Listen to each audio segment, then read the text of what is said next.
Young boy with the key, nuweza ngori maki, nuweza ngori maki. Oxana Music. Tantu kwevi, chibiti cha tantu wangu wanditraste vakawanda, vanonyepera kundidava, mumoyo vane godo rakawanda, vanopaiza kundidava, kuzama kuda kuvhiringidza pandinoshanda, vanonyepera kundidava, mumoyo vane godo rakawanda, vanopaiza kundidava. Kusekerera nasi rudo hapana, munondichera ndisipo mundidira checha, ndikanzi ndawina kunyepedzera kufara muchikecha, kuekta munokudasi hamugone kuekta,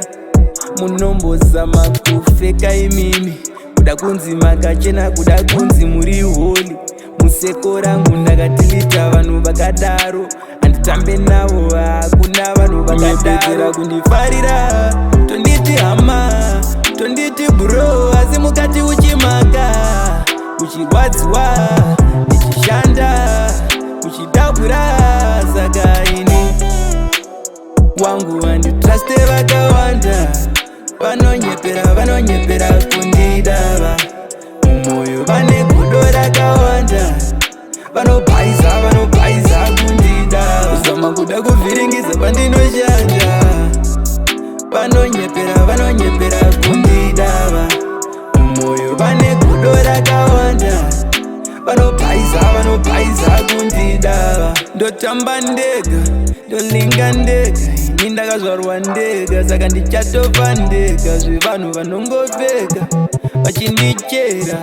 handidi ndakazvibuka kwakudhara, ndakatozvitsveta, ndoita yandinoita ndega zvichitofamba, imi muchigaya kuti yandigaye ndichitogaya, ndakakuona izvenyu imi munondidhabhura, ndakakugadzirira ishamu yenyu muchagaura, vangutora dama iri vanhu musatrasta, vanokuchinjira vanokuziya uri dhaza, ukandiona ndichitrasta ndirove mambama, ndinenge ndarasika, ndinenge ndapanika,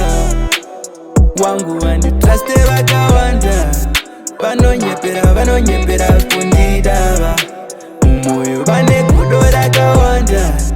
vanopaiza